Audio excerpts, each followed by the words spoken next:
Seins ou fesses? Voilà une question que nous, les femmes, nous sommes certainement posées à maintes reprises et à laquelle nous allons tenter d'apporter une réponse aujourd'hui. Car aujourd'hui, nous allons explorer ensemble quelques curiosités sur les fesses que vous ignorez sûrement.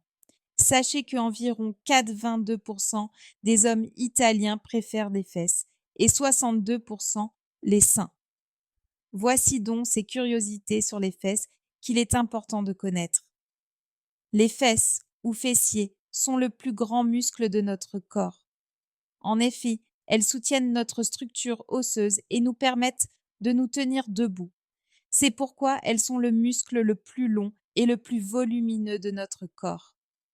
De plus, nos fesses, permettez-moi de le dire, sont responsables du maintien de notre position lorsque nous montons les escaliers.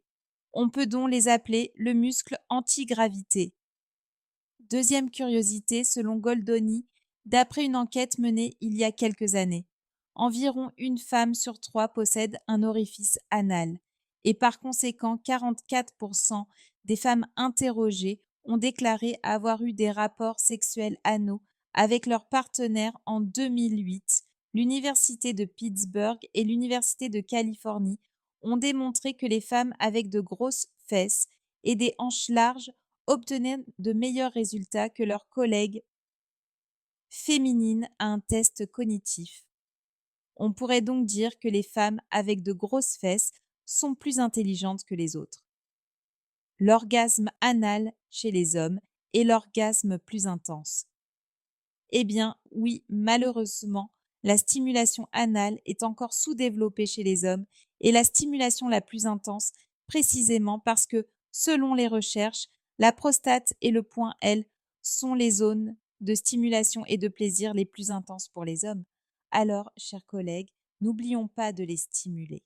Une espèce de tortue récemment découverte est appelée Beyoncé en raison de sa structure physique et en fait, précisément à cause de son anus, elle est connue sous le nom de Town Beyoncé.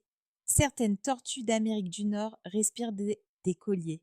Oui, toutes les tortues à carapace ridée ne le font pas, mais certaines espèces respirent de l'autre côté pour économiser de l'énergie pendant l'hibernation. Selon une étude récente sur la santé des femmes, les femmes vivent plus longtemps car elles ont de belles fesses. En effet, les muscles fessiers produisent certaines substances comme la leptine et certaines hormones protéiques qui stabilisent le cycle menstruel et la fonction des vaisseaux sanguins. Avoir de belles fesses permet donc de vivre plus longtemps.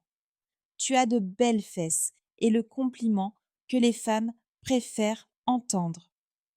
En fait, selon une étude menée par Men's Health auprès de 30 000 femmes, il a été démontré que c'est l'un des meilleurs compliments après les yeux et la poitrine. Il existe un bon film, à savoir l'auto-ajustement des fesses, et la première à utiliser ce service était Kim Kardashian elle-même, qui a subi une opération des fesses pour les rendre plus fermes, toniques et plus hautes. Le mot to hell existe dans le dictionnaire Treccani et est défini comme une danse d'été, composée de sauts, de rebonds et de mouvements oscillants typiques du twist bound. Ce n'est pas exactement la définition que nous aurions choisie, car nous pourrions dire bien remuer ses fesses. Mais en bref, Treccani s'est engagé à bien faire les choses. Ce sont quelques curiosités sur les fesses. Qui vous ai-je présenté aujourd'hui? Dites-moi ce que vous en pensez si vous les connaissiez. Sinon, c'est écrit là. Partagez la vidéo dans les commentaires avec vos amis qui veulent connaître des curiosités sur les fesses. Comme d'habitude, je vous invite à vous abonner à ma chaîne YouTube pour rester informé, des prochaines vidéos et des sujets à venir et à m'écrire sur mes réseaux sociaux. Ma page Facebook sera publiée avant les commentaires quotidiens et mis à jour. Bonjour et à bientôt. Fils royal, prochaine fille, dépouille à beaucoup.